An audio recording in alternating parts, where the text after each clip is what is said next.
This is Popular Front, a podcast focused on the very niche and kind of geeky details of modern warfare with me, Jake Hanrahan.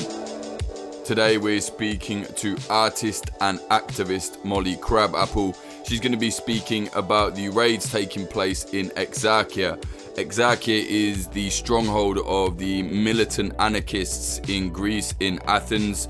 They've basically been fighting with the police trying to stop them doing these raids, but the police have been sent in by the new government, are raiding all the squats where they look after refugees and basically run their own little autonomous commune. Molly was there recently. She's going to be telling us what's going on and why the government is suddenly deciding now to crack down on Exarchia.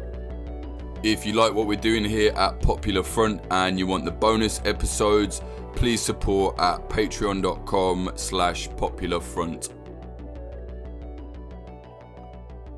Firstly, I think maybe the best thing to do will be to describe exactly what Exarchia is, the history of the place and how it's become this, basically an anarchist community within the middle of Athens. Yeah, so Exarchia is a neighborhood about a mile from Syntagma Square, the capital of Athens.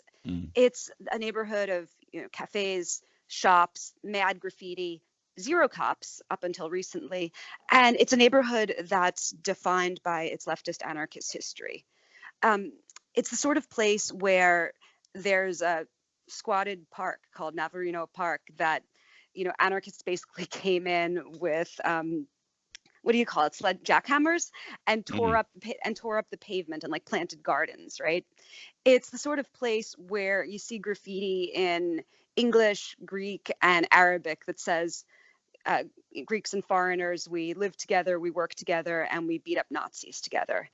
I called it the island of misfit toys, the anarchist, the one place that I've ever been to where for a while at least, anarchy worked. Yeah, and I think I personally just want to point out here for a lot of our American listeners who perhaps are not as aware of the European anarchist, militant scene, to say that how do I put this? Look, basically the anarchists that are in Exarchia are not the same as, for example, the Antifa you might see running around fighting Proud Boys or whatever. That's no disrespect to anyone on any side. I don't give a fuck. I'm just saying these, for example, these guys have murdered people. There was a drug dealer, Habibi they called him, was, flooding the scene, flooding the area with heroin. So one of the anarchist groups shot him in the head and killed him to say, hey, you don't bring heroin in our neighborhood. So just to give you an idea, this is a very interesting space. Like you said, they do all this stuff where they're, replanting gardens and doing food outreach, but they're also shooting drug dealers and fighting with the police as well. Yeah, I mean, the history of anarchism in Greece and the history of leftism in Greece, it's very different than it is in America. There was a military junta in Greece, and the sort of leftist history comes out of armed anti-military dictatorship protesters, both the communist strains and the anarchist strains.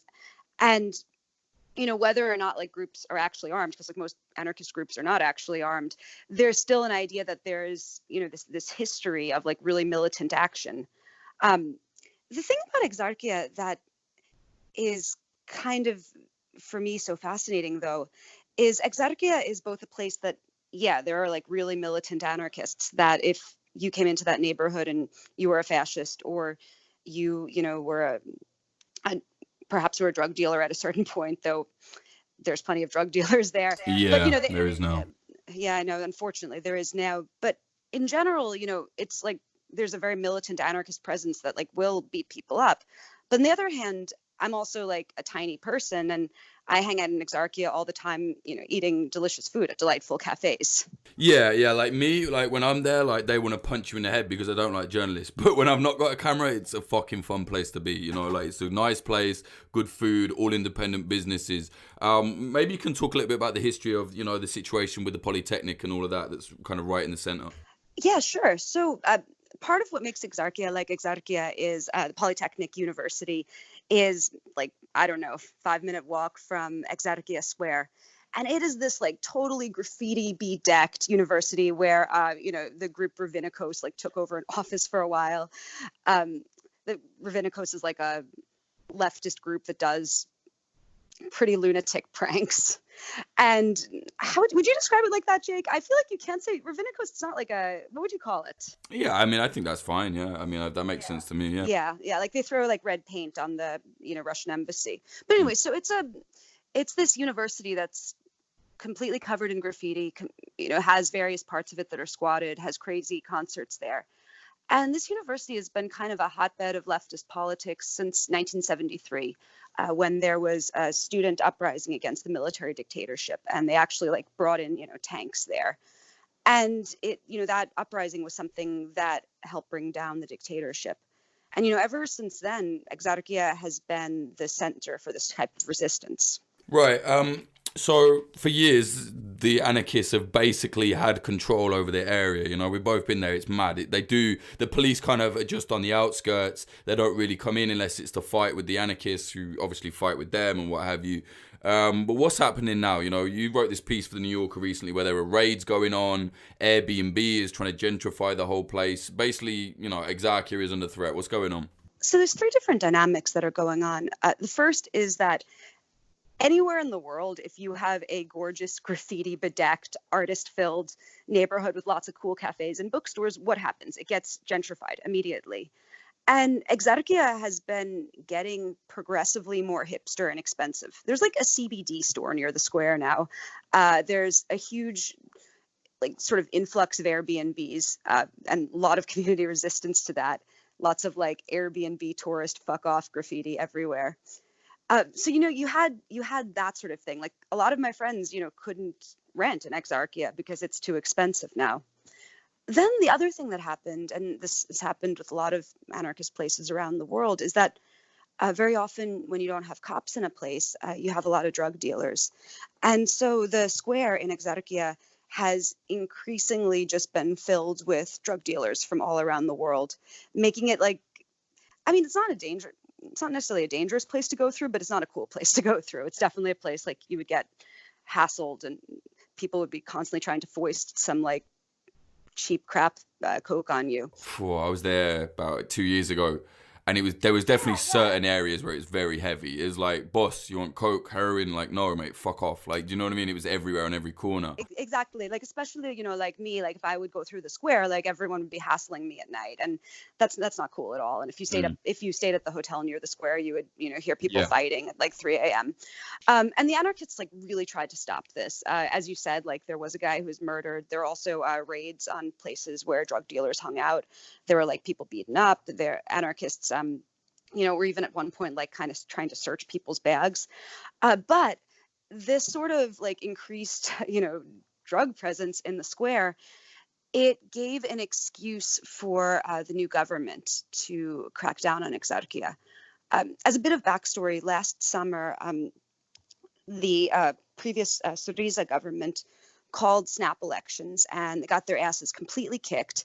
And the New Democracy party totally won, and the government is now I'd say it's completely dominated by New Democracy. Who's New Democracy? Sorry, because I know Syriza was the previous one, or however you say it, and they, ostensibly this left-wing group, but they didn't do a lot. They did a lot of crap, to be honest. So the New Democracy are considered right-wing or centre-right, or who are they? So New Democracy used to be kind of like the centre-right party. I hate this impulse to compare everything to United States politics, but they used to be kind of like Republicans.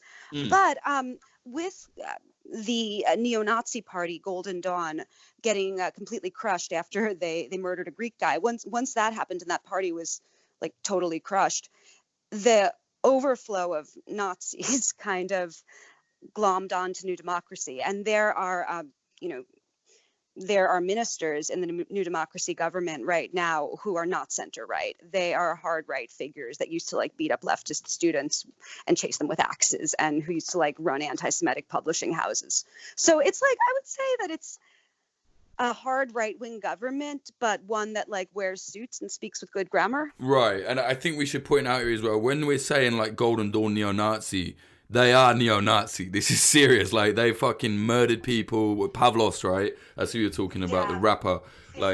Yeah, that's it, right? Yeah, Killer P. And so, so you're basically saying that some of these militants just swap the jackboots for I don't know, shoes, basically. Yeah, exactly. Like the agriculture minister was such a fucking anti-Semite that he had to like issue a phony apology to Israel because they didn't want to deal with Greece because he was such a piece of shit. So that's the sort of like person that's glommed onto them.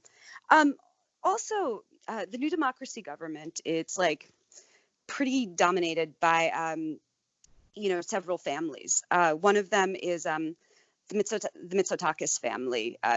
The prime minister right now, Kyriakos Mitsotakis. His dad was a previous, prime minister, and his son-in-law is, his nephew is the mayor of Athens, who's Bakoyannis. And this family has an actual beef with Exarchia, which is that Kostas Bakoyannis' dad, Pavlos Bakoyannis, was killed by a left-wing terrorist group that was founded in Exarchia. N17. Yes. And so they view this neighborhood, like they don't just want to crack down on this neighborhood because like it's cool to gentrify or because there's drugs there. This is actually like a neighborhood where there's a long-standing beef. And pretty much as soon as New Democracy came to power in Greece, they announced the idea of like cleaning up Exarchia, quote unquote, as a major plank of their platform. And they immediately started doing these really, really violent pre-dawn raids on squats that were in and around the neighborhood. And like, I just want to give a background on like what squats are like in Greece, because they're a little bit different than other places.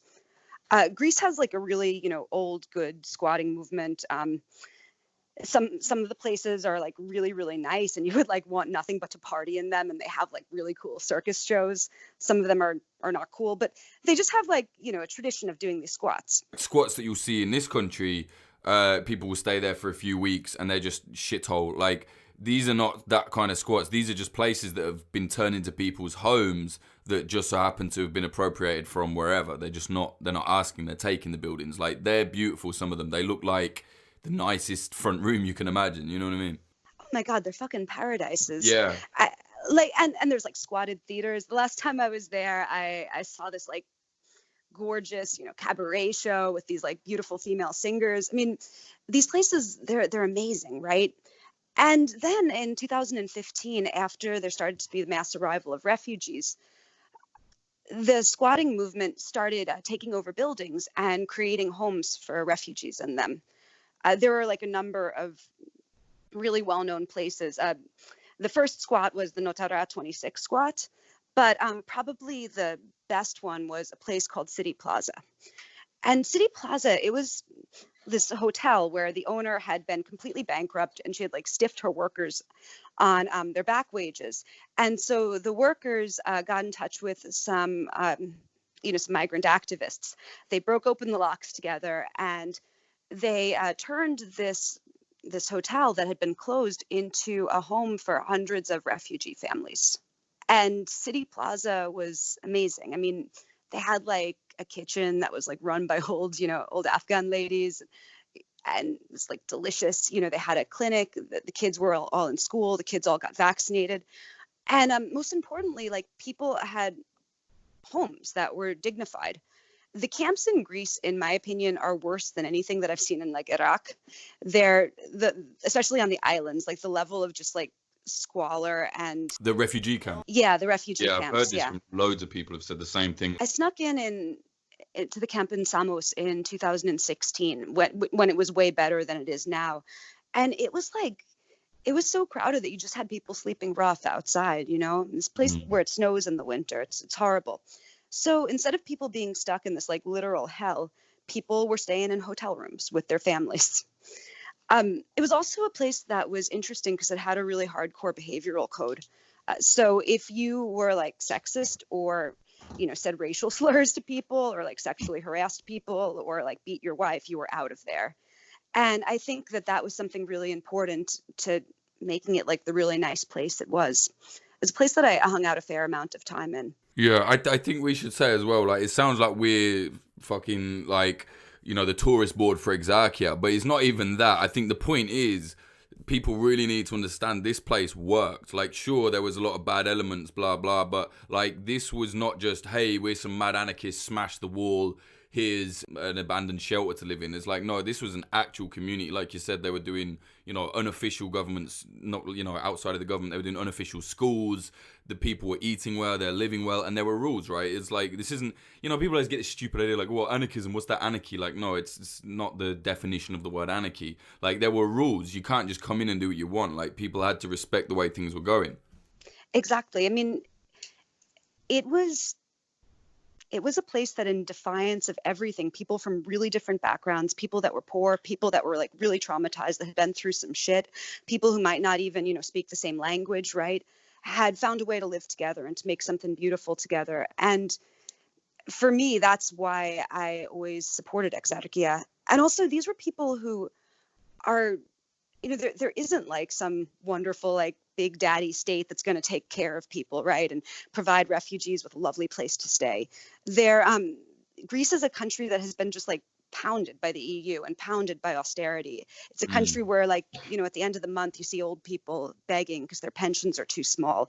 It's a country where, the refugee camps are like some of the worst on earth. And so for me, the anarchists in Exarchia and the anarchists in other parts of Greece were really people who were doing something very, very necessary. They were taking responsibility for themselves and each other where the state had failed. Yeah, definitely. And it wasn't, as well, I know for a fact that it wasn't like, hey, come here, like, read all this anarchist literature, read Nestor Makhno. It wasn't like that. It was like, no, like, you can come here, and that was it. It wasn't like people trying to indoctrinate anybody.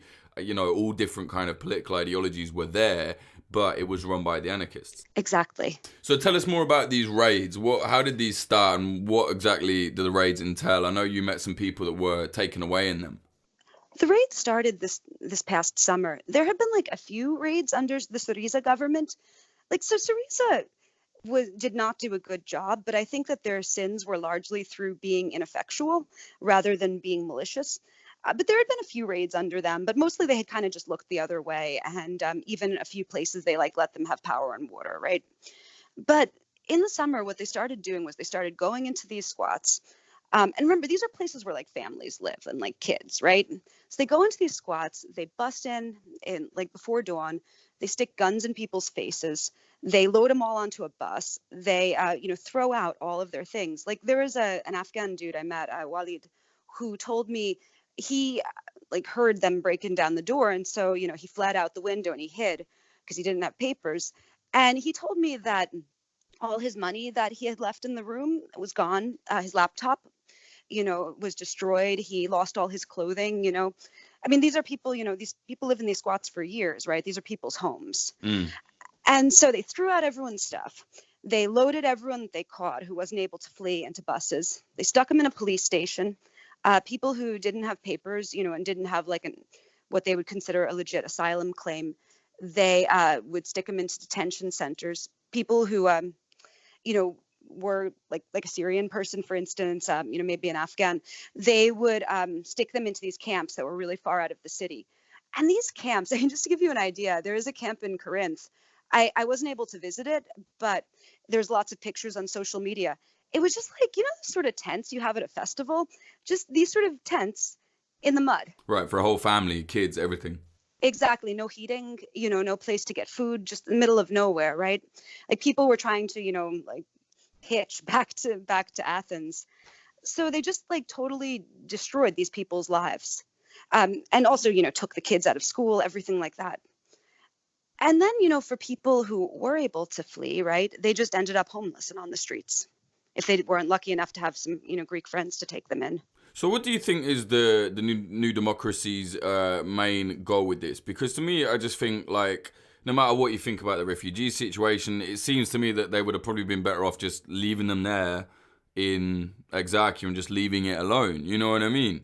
But now they've got homeless refugees. They've got people, again, back in the camps, which you all know are overflowing. Like, what do you think is their main goal? Is it because of this kind of long history of, resentment towards the area, like you said before? I think there's a few things. I think one thing is just the complete desire to break something that's an alternative. there's like a certain narrative of how things are supposed to go, right? I hate to use like the old jargony, right? But like a neoliberal narrative where there's supposed to be like business and there's supposed to be order and you're supposed to like work and supposed to be large companies dominating everything. And Exarchia kind of flies in the face of that. And I think that there's this real desire to get rid of that and to say, no, it can't work. No, we destroy it. I mean, there's something to me like very, very vindictive about it. I mean, another thing was that in, Greek media, Exarchia is constantly referred to as like a no-go zone, There's like Chinese tourists down there every week. Like, it's not a no-go zone at all. Like an Airbnb tour where you can go to all the dessert shops. I mean, It's ridiculous. But if you look at like Greek media, they use this word. I'm forgetting what it was. My Greek friend translated for me. But it's what you use like to describe the places in like Mount Athos where women aren't allowed to go. Like it is like a no-go zone. And a lot of Greek people, because of that, they think like Exarchia is this like really, really scary place where, you can't go unless you're like, I don't know, a terrorist or something or a drug dealer. Like they literally think that like if you were going to Exarchia, you'd have a Molotov cocktail hitting you in the head in 5 seconds. Well, we should talk about that though, because let's be honest, there is a huge, I mean, whatever you want to call it, with the anarchists are constantly fighting with the police. I covered it and it's fucking chaos. Like, these kids they were like improvising small camping stoves and basically turning them into like IEDs. Like, it was really mad, and throwing them at the cops. Like, there is constant clashes, right? Absolutely. No, 100%. I mean, there's like small weekly clashes, I would say. Very often over like pretty senseless shit. And then there's like the yearly clashes, right? Like, for the anniversary of the murder of Alexandros Grigoropoulos, there's usually like a massive battle between, anarchist protesters and the police. Yeah, and that was for anyone that doesn't know, that was a young boy. He was actually like pretty middle class kid. He was coming from the suburbs to hang out, and he was like a young anarchist. Was basically shot dead by police, but it wasn't even like he didn't accidentally get shot. Like, the kid was pretty much hunted and shot, right? Yeah, I mean, to give you an idea of like how little doubt there was, Greek courts convicted those police of murder. Yeah, which is rare, right, for the Greek court to go against the police. Yeah. Yeah, anyone that's been, lucky enough to deal with the Greek police, you will, you'll know what they're like. But, so what's the situation now, Molly, in Exarchia? Well, right now, the situation in Exarchia is a little bit like it is everywhere, which is that we're all trapped in our own homes and not allowed to leave and like going slowly mad, right? I mean, the only new development that I know of is about 3 days ago, police raided Polytechnic and they dragged out, a bunch of immigrants that were squatting there and put them on buses. I mean, just like the cruelty and stupidity of this. You have a disease that can only be fought, right, by staying inside, by quarantining yourself. And you have people that are staying inside, and then you have police dragging them out and putting them in these like overcrowded, detention centers or camps, which are the easiest place in the world for something like corona to spread, But it's just this sort of like the cruelty is the point, right?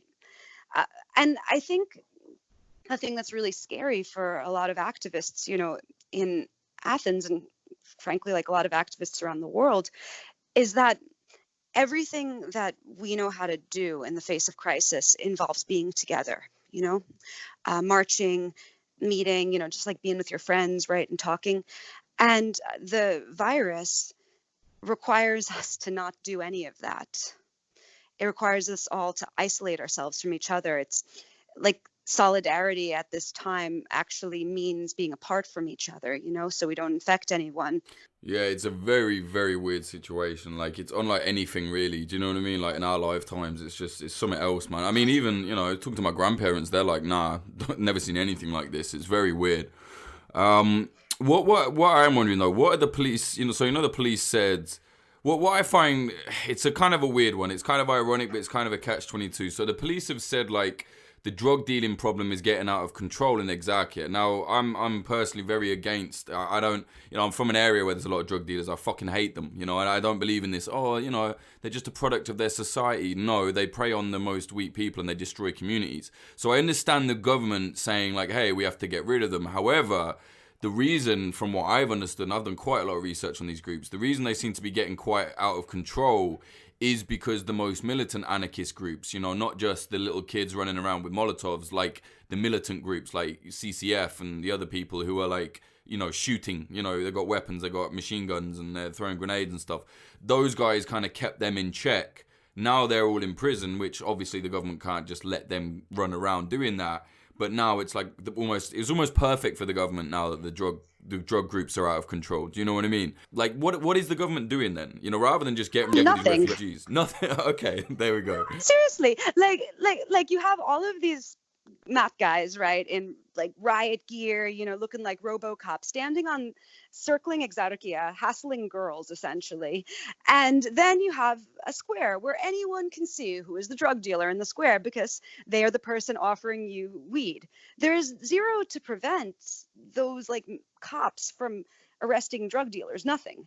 They just don't. They just instead are raiding squats full of ladies and kids. So the drug problem just continues. I mean, I don't know how it is now. I don't know how you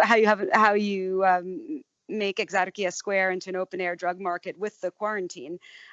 But when I was last there, which was a few months ago, yeah, it was just continuing.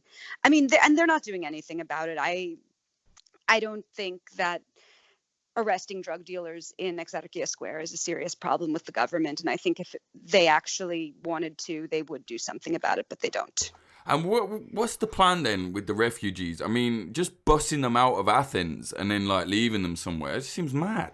I mean, I think the idea is to put them in such miserable conditions that they agree to, to accept a deportation flight home.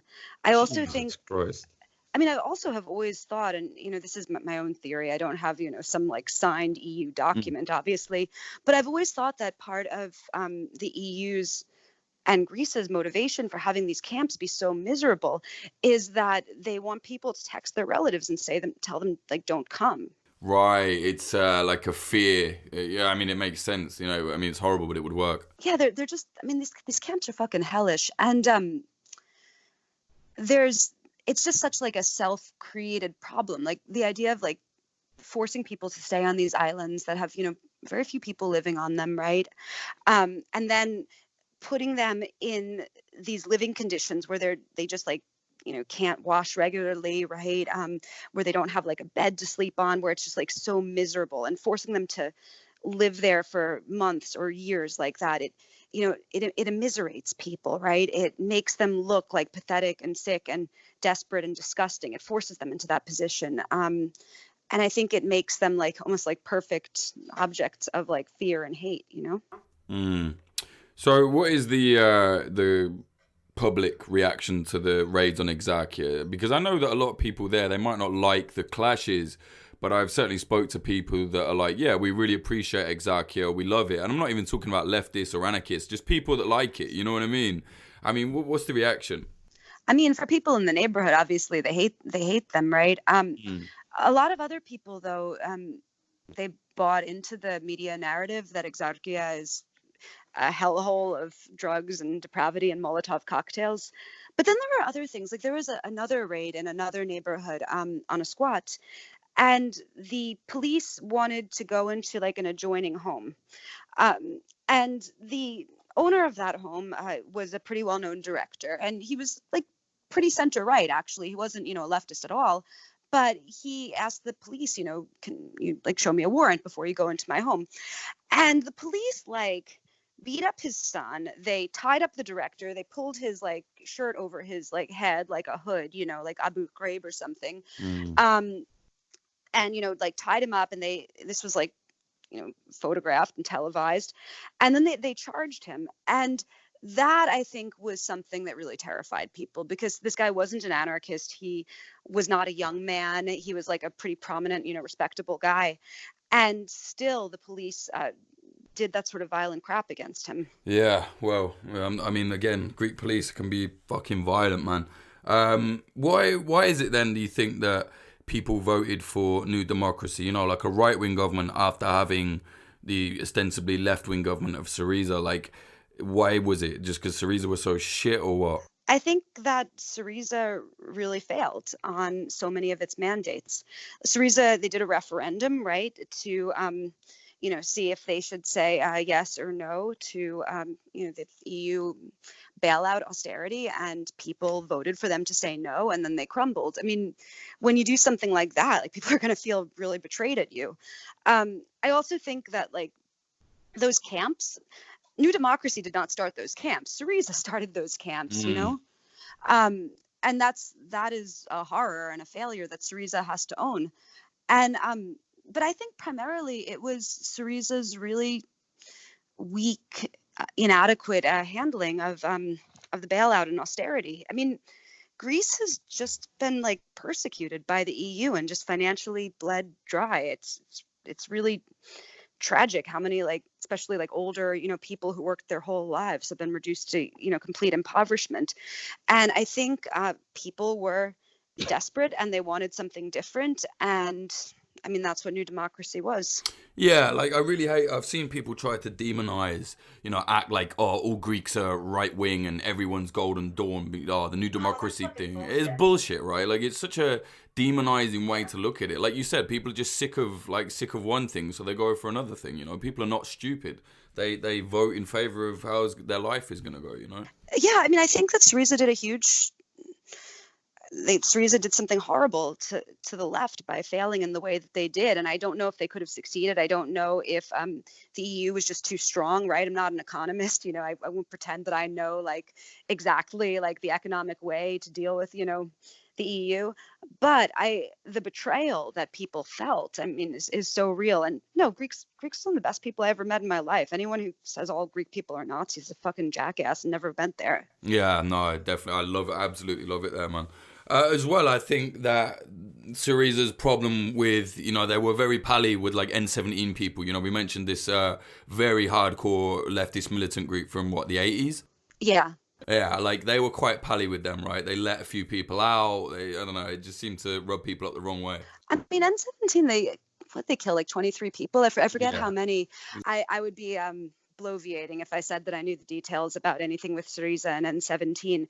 But I know that Syriza was really demonized in the press for quote unquote, like, tolerating Exarchia. And, like, even if you read, like, I Cata Marini or something, they always, like, try to, draw this, like, line, like, Syriza and Exarchia, which is, like, kind of funny because most anarchists really don't like Syriza at all. Hate them. Fucking hate them, yeah. Loathe them. Like, I can't even think of, two groups that more like oil and water. Yeah, they put all their pals in prison as well, yeah. Okay, Molly, is there anything else you think we should mention before we wrap this up?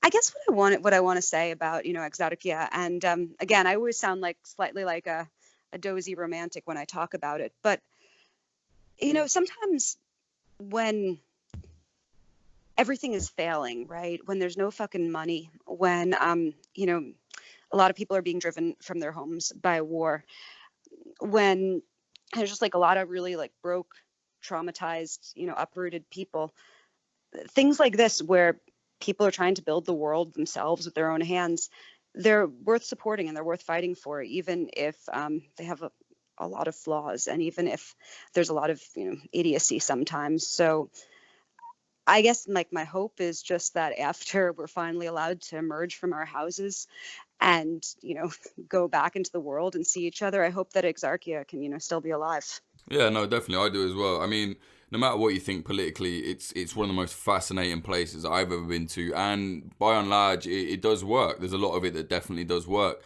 And I think you were right earlier. It's almost like people just can't allow for something else to work. You know what I mean? Exactly. Because if something else works, then that's a challenge. Then it's like, why do we have to live in this way where we work at shitty jobs, producing nothing, don't see, like, any of our friends and family, and our cities are eaten by glass towers and chain stores? Yep. But then also, I'm glad we don't have Molotovs flying over the house every night like you do in Exarchia, but you give and take. Yeah, give and take. Yeah. Okay, Molly, where can people find you online, social media, all of that? They could find me at Twitter, Molly Crabapple, and my website, it's mollycrabapple.com. And if they want to see the New Yorker article I wrote in Exarchia, just Google Molly Crabapple, New Yorker, Exarchia, and they could read all of my research. Yeah, no, definitely. I think people should as well. It's a really interesting piece. Thank you very much, Molly. I really appreciate that. Oh man, thank you so much for having me, Jake. It's a pleasure. Thank you.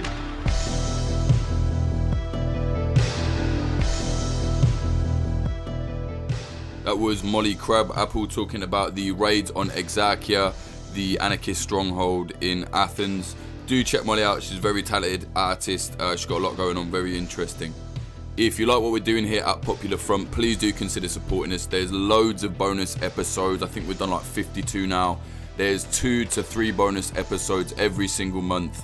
Patreon.com/popularfront. It's just $5 for the bonus episodes.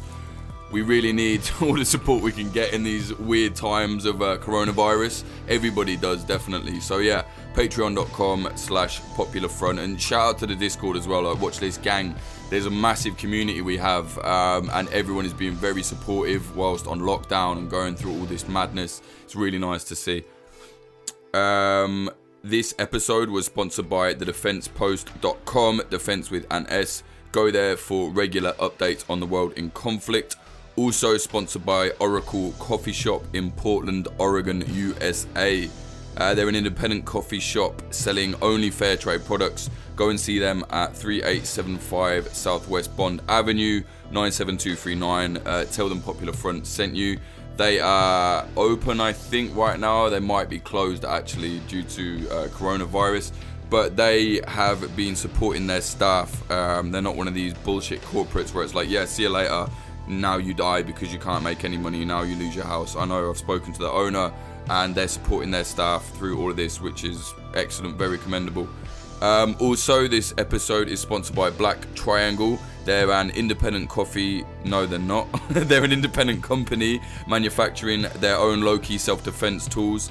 Check them out on Instagram at Black Triangle Group or their website, blktriangle.com. Tell them Popular Front sent you. Thank you very much to them. They're donating some of their self-defense tools to the Popular Front raffle, which is coming up. So let me explain that. I mean, you might not bother to listen to the PSA. I can't blame you. I looked at it, it was like 8 minutes. Like, what the fuck am I talking for 8 minutes about it for? I should have got to the point. Anyway, so we're doing this Popular Front raffle. Basically, obviously, coronavirus has just gone bonkers. And, you know, people like me that are young and not, you know, don't have any particular underlying health issues, only mental health issues, that's the only problems I have. But, you know, people like us, we're going to be all right. But it's not about that. There's a lot of people that are very vulnerable. There's old people. There's homeless people. It's bad, you know, it's going to be bad for a lot of them. Now, in my country, at least, the government has not done really anything to say what they're going to do about the homeless situation. There's not a lot being done for the elderly, to be honest. Like, I know where I live, some local businesses, independent businesses have all come together and are like delivering free food to the older people in our town, which is, you know, amazing.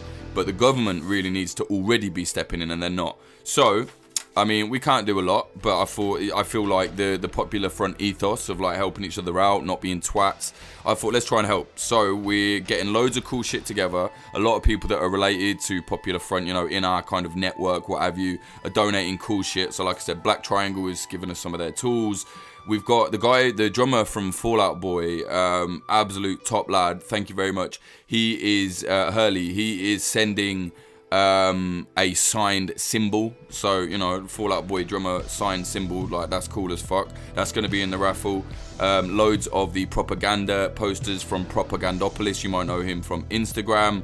What else? Like, loads of Popular Front merch. We got some Bakelite magazines, which are going to be going in it. You know, kind of cool Popular Front shit. I'm going to put some flags in. There's Robert Evans from the Behind the Bastards podcast is gonna, you know, donate one of his ornamental machetes. I don't know how we're gonna make that work. I might have to tell him to get something else, but you know, so everyone's getting involved. It's very cool. Celebrities have contacted me like, hey, like, we listened to it, want to add this stuff to it. Like, that's really fucking cool, because a lot of celebrities in a minute are like just singing, doing like singing videos and like from their lovely mansions and being like, good luck world. Like, nah, fuck them. Like, but anyway, shout out to the fucking health workers as well, though. They're the real celebrities of our times right now. But yeah, anyway, so the raffle will be launching in April.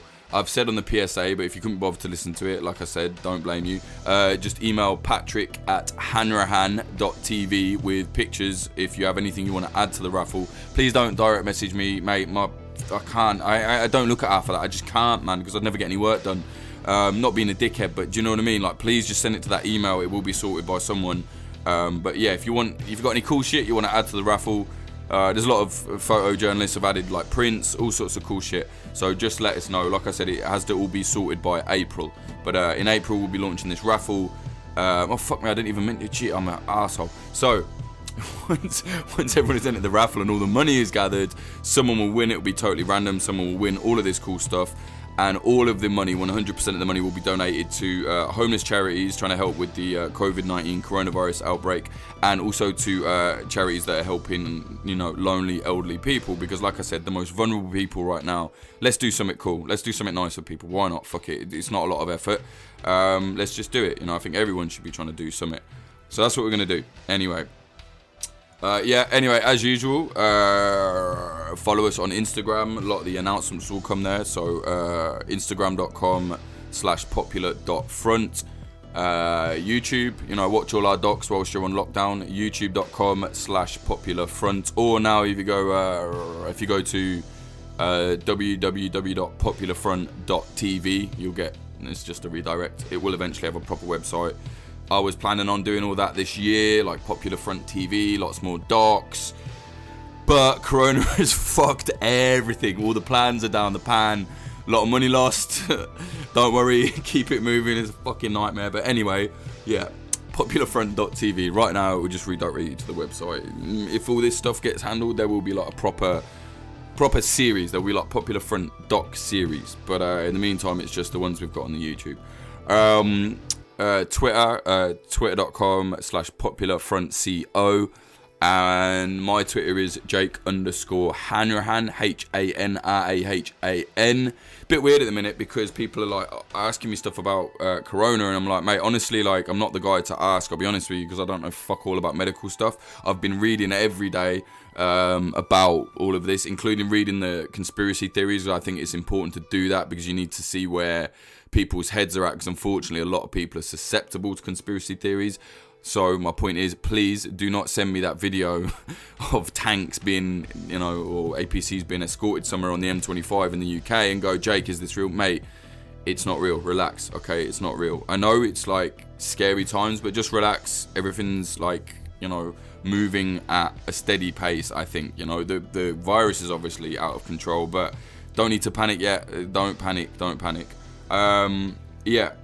Also, do check out the new podcast from Robert Evans. If you listen to this show, I was going to say if you're a fan of this show. I don't like that, the idea of being a fan of Popular Front. Like, if you like Popular Front, I hate that. I feel like you think you're someone else when you're like, if you're a fan. Anyway, if you like Popular Front, you probably know about Behind the Bastards, good podcast by my mate Robert Evans. Me and him were in Syria last year, in northeast Syria, in Rojava, the Kurdish areas, making a documentary. I was helping Robert produce it. He's the host of it, with Habat Abbas, like the best fixer in Rojava. All three of us basically made this doc. Also Alan as well, shout out to the driver, like wouldn't have been possible without him, excellent driver. Anyway, so yeah, if you go search on wherever you listen to podcasts, just search for The Women's War. That's the title he gave it. It's going to be very cool. It's about the females of Rojava fighting on the front lines and outside of the front lines. So also about the society and how, Rojava is actually real. Like, there's a lot of people will be like, it's not even real. They don't let women fight, really. It's just propaganda. Absolute bullshit. There are whole battalions on the front. The commander of Raqqa, the Raqqa operation, is a woman. Like, you will all know that anyway. But not a lot is said about the women off the front line, because women are playing a major role in the society there as well. If you're the kind of person that has a problem with, like women doing stuff, probably give it a miss because you're a cunt. Otherwise, check out The Women's War. Definitely it is. But Robert's put a trailer up. I've heard the first episode. I think it's very good. I wasn't involved in any of the post-production, but Robert smashed it as far as I can tell. So it's cool, man. The Women's War. Search for it, subscribe to it. This isn't a paid sponsorship. This is just, I was a part of it, and I think it's going to be good. Anyway, Patreon. Shout out to our top tier Patreons. Thank you very much to Adam Bergsnyder, Amy Rupert, Andrew Hurley, Axel Iverson, Azad, Bill Wilson, Brian McLaughlin, Trey Nance, Chad Walker, Charlie, Chris Cusimano. Sorry if I've said that wrong, mate. New top tier, and I'm not sure if that's how you say it, mate. If I've said it wrong, please do correct me. Christina Rivetti, Christopher Martin, Craig Miller, D.R., Dan Dunham, Daniel Shearer, Diana Gorvanek, Emiliano, Emily Molly, Fletcher Tate, Frank Austin, Greg H, James from the Discord, aka I Hate Centrists, he's put here, Janet Basurto, Joanne Stocker, Joel Tambusi, Josh, Jungle King Virapan, Kay Hardy Roberts, Lawrence Abrahams, Ludwig Chodsko Zachko. I'm really sorry if I've said that wrong. Michael Brachetti, Moritz Zumwal, Ari from the Discord, Olin Thorne, Patrick Bronte. Hope you're good, mate. Get in touch if you're about. I know Patrick Bronte is paraplegic. He's a good friend of the podcast. Anyway, like people like Patrick, people that we really need to look out for right now in times of coronavirus. Peter McCormick from Defiance and What Bitcoin Did, doing great work. Cuball, Rubicon, Ryan Sandercock, Scartoon Music, Sebastian from the Discord, Sarushe Hawazi, Stephen Davila, Tom Lochrin, Tony Bin, and Vida Provost. Thank you all very much. Music in this episode, the intro was by Home, and the outro was by Son of Old Sam Black. Find his music at samblackpf.com and tell him make loads of cool beats whilst on lockdown, please, mate.